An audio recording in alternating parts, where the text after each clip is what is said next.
मेरे प्यारे भाइयों और बहनों, आज हम मन के नियंत्रण पर कुछ बात आपके समक्ष रखना चाहते हैं। जैसा आप जानते हैं कि मन का स्वभाव बहुत ही चंचल है। मन के नियंत्रण के बिना शरीर का नियंत्रण नहीं किया जा सकता है।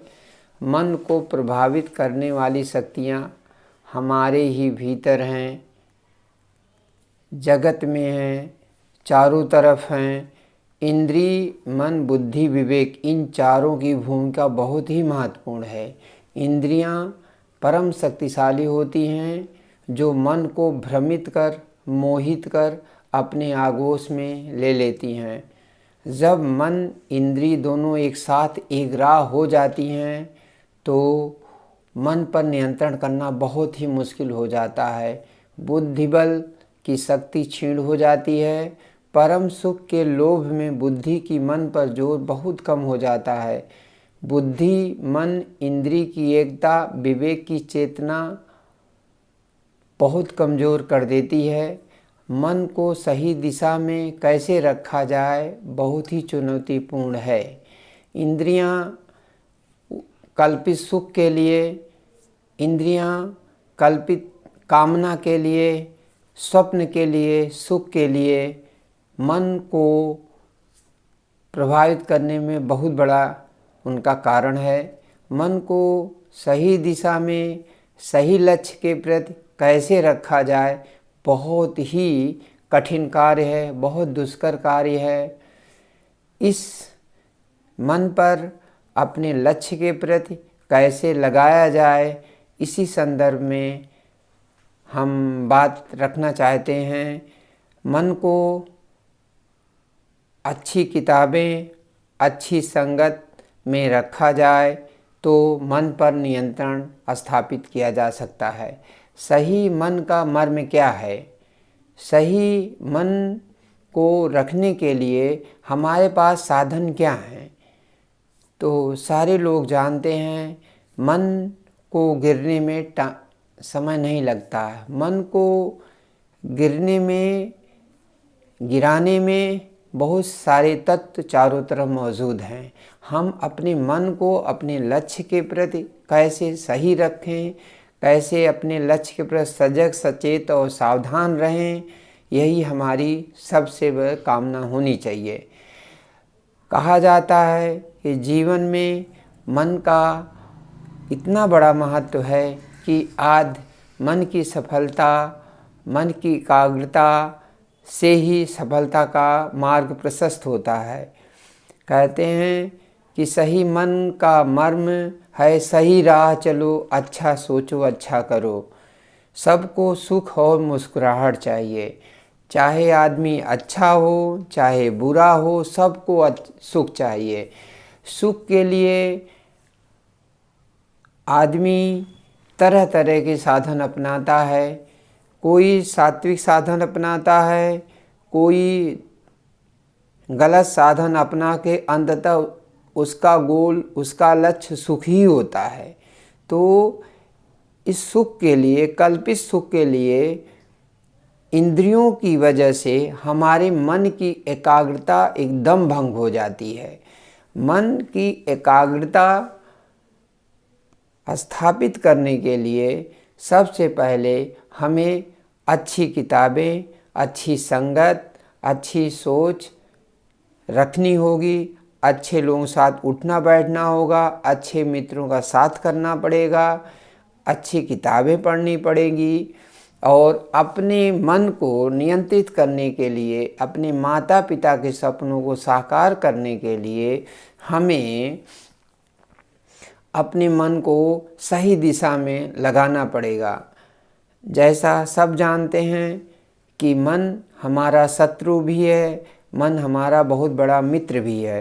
मन को मन से ही पकड़ा जा सकता है और कोई चारा नहीं है। मन को मन से कैसे पकड़ा जा सकता है कि जब आप अच्छी संगत में होते हो, अच्छे लोगों के साथ होते हो, अच्छी किताबों के साथ होते हो, तो मन में, बुद्धि में आपकी विवेक जागृत होता है।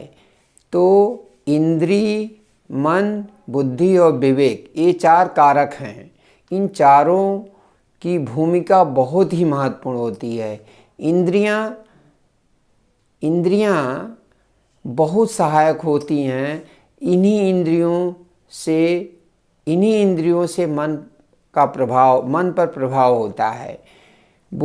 जब इंद्रियां और मन एक दिशा में हो जाते हैं, बुद्धि भी उनका अनुसरण करने लगती है, विवेक की भावना मरने लगती है। तो मन, बुद्धि और इंद्रियां एक साथ होने पर इतनी ज़्यादा बलवती हो जाती हैं, विवेक की चेतना ही खत्म होने लगती है। तो मित्रों, इस मन के नियंत्रण जो कि बहुत दुरूह ही है, क्योंकि मन का सबसे बड़ा रोग तो आप जानते हैं, लोभ है। मन अगर लोभी हो जाए तो सारी अच्छी चीज़ों को नकारता चला जाता है। अच्छी चीज़ नकारता नहीं चला जाता, बल्कि अपने अंदर दुर्गुणों की तरफ चलने की ऐसी दशा उत्पन्न कर देता है कि आदमी फिर गिरता ही चला जाता है। तो मन को सही दिशा में रखने के लिए हमें हमेशा आदर्श पर अपनी निगाह टिकानी रखनी चाहिए। अच्छे वाक्यों, अपने कोटेशंस, अच्छे कोटेशंस अपने घरों में लगाने चाहिए। बार बार ध्यान, मानस पटल पर बार बार ध्यान जाने से बहुत अच्छा असर पड़ता है। तो हमें मन पर नियंत्रण करने के लिए हमें आपको 4 चीज़ें बताई। अच्छे कोटेशंस अपने जहाँ आपकी नज़र पड़े, प्रायः पड़ती है, वहाँ अच्छे कोटेशंस चिपका लें। अच्छी किताबें पढ़ें, अच्छी संगत में रहें और अपने लक्ष्य के प्रति पूर्णतः ईमानदार रहें। क्योंकि हर माँ बाप का सपना होता है कि अपना पुत्र या पुत्री अपने लक्ष्य को प्राप्त करें, अपने जीवन को अस्थायी करें और समाज और सामाजिक कार्यों में योगदान, एकता के लिए काम करें। तो हम आज आपको इन्हीं तथ्यों पर आपका ध्यान आकृष्ट करना चाहते थे, और अब हम कुछ और बातों पर बात करेंगे। मित्रों, जैसा आप जानते हैं, मन सरपट भागने वाला घोड़ा है। मन ही शत्रु और मित्र है। जीवन की सफलता आपके ऊपर है। सफल वही होता है जो परिस्थितियों के अनुसार लगन और दृढ़ता के साथ बदलने को तैयार है। बार बार की जाने वाली बात, कही जाने वाली बात आदत में बदल जाती है। मन ऐसा इंजन है, आप अच्छा बुरा दोनों कर सकते हो। मन ही संसार का निर्माता है। हमारे कर्म ही हमारा भाग्य हैं। जैसा कर्म बोएंगे वैसा भाग्य काटेंगे। पूरा मन, बुद्धि, संकल्प शक्ति, दृढ़ता के साथ लगोगे तो सफलता अवश्य मिलेगी। मन वह बूस्टर रॉकेट है, अपने को बेहतर जगह स्थापित कर सकते हो। विचार ही अच्छा और बुरा बनाते हैं। आप अच्छी तरह जानते हैं, अगर अच्छे विचार होते तो आप अच्छा बनते जाते हैं, बुरे विचार होते हैं तो आप बुरा बनते जाते हैं। तो अपने मन पर नियंत्रण के लिए हमें हर हालत में अच्छे लोगों की संगत करनी है। ज्ञान अच्छी तरह जानते हैं कि ज्ञान मार्ग श्रेष्ठ मार्ग है। ज्ञान मार्ग श्रेष्ठ मार्ग है। आपकी योग्यता व श्रेष्ठता कठिन मेहनत में है। आपकी शक्ति, आपकी सफलता आपके कठिन मेहनत में ही है। मन पर पहरा के मन की निगरानी करना है, मन पर पहरा देना है। मन को गिरने और गिराने में समय नहीं लगता। ऐसी परिस्थितियां चारों तरफ विद्यमान हैं जो कि आप किसी भी समय आपको गिरा सकती हैं। जब आपके अंदर दृढ़ता होगी, संकल्प शक्ति होगी, आपके अंदर ललक और लालसा होगी आगे बढ़ने का, तभी आप आगे बढ़ सकते हैं। कर्म व विश्वास प्रयास जीवन का आधार है।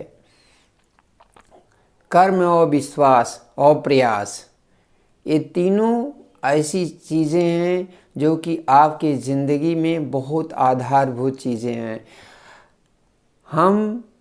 हमें कर्मकांडी मन की नहीं, हमें कर्मठी मन की ज़रूरत है। हमें कमी दोषों को स्वीकार करने की ज़रूरत है। अगर हमारे अंदर दोष है, कमी है, तो हम उसको स्वीकार करने की आदत डालें, न कि जस्टिफाई करने की आदत डालें। हमें अपने कमियों को दूर करना होगा, समय की कीमत करना होगा। मन में वही चीज़ें रहती हैं जो हम बार बार सुनते हैं, देखते हैं, करते हैं। इसलिए मन पर अस्थाई तभी प्रभाव पड़ता है जब आप कोई चीज़ बार बार करते हैं, बार बार कहते हैं। अगर एक बार कोई अच्छी चीज़ आपने पढ़ ली है, अगर उसका सार नहीं बनाया है, अगर उसको दोहराया नहीं है, तो चीज़ें कुछ ही दिन तक रहती हैं। ये उसी तरह होती हैं जैसे गर्म पानी करने से गर्म रहता, उसके बाद रख देने से ठंडा हो जाता है। तो कहा सबसे अच्छी बात यह है, मन पर नियंत्रण करने के लिए संगत, सलाह, पढ़ाई, किताब, ये जीवन के महत्वपूर्ण अंग हैं। खटखटाने से दरवाज़ा खुलता है। इसी तरह अपने कर्म के माध्यम से अपने भाग का दरवाज़ा खटखटाया जा सकता है। लक्ष्य के प्रति कितना ईमानदार हैं, प्रयास लक्ष्य महत्वपूर्ण है। गलती निकालना सरल है, प्रशंसा करना कठिन है। सारे लोग जानते हैं। गलती निकालने का स्वभाव है, मन का स्वभाव है। प्रशंसा करना कठिन है। जब सेवा उससे भी कठिन चीज़ है। सेवा वहाँ होती है जहाँ प्रेम होता है, जहाँ प्रेम नहीं होता वहाँ सेवा नहीं की जा सकती है। निंदा आलोचना से मनोबल गिरता है। सारे लोग जानते हैं कि निंदा सबसे खतरनाक चीज़ है। इसलिए गलती होने पर भी आदमी के प्रशंसा के कुछ न कुछ गुण होते ही हैं। हमें प्रशंसा करने में कंजूसी नहीं करनी चाहिए। शालीन और संयमित व्यवहार बहुत आवश्यक है। खुद को सुधारना आसान है। हमें कर्म ही जीवन है, कर्म ही पूजा है, कर्म ही हमारे भाग का आधार है। हमें जीवन में सीखने की ललक होनी चाहिए। हमें संसार का सार प्रेम ही है। इसलिए हमें अपने मन पर नियंत्रण करने के साथ प्रेम, संयमित जीवन, अच्छी संगत, अच्छी किताबें का ध्यान रखना चाहिए। इन्हीं सारी बातों के साथ यह स्पष्ट है कि मन पे नियंत्रण करने के लिए एक लॉन्ग प्रोसेस है, एक लंबी प्रक्रिया है। इसलिए हमें इस पर अनवरत मेहनत करने की ज़रूरत है। इस दिशा में हमेशा काम करने की ज़रूरत है। इसीलिए मुस्कुराहट का कोई विकल्प नहीं है। इसलिए मुस्कुराहट और सुख के लिए आदमी को अच्छे कर्म की ज़रूरत है। सदा मुस्कुराइए, अच्छी किताब पढ़िए, अच्छे लोगों के साथ रहिए, मन स्वतः नियंत्रित हो जाएगा। मेरी ऐसी धारणा है। आप मेरी बात से ज़रूर सहमत होंगे। मित्रों, धन्यवाद।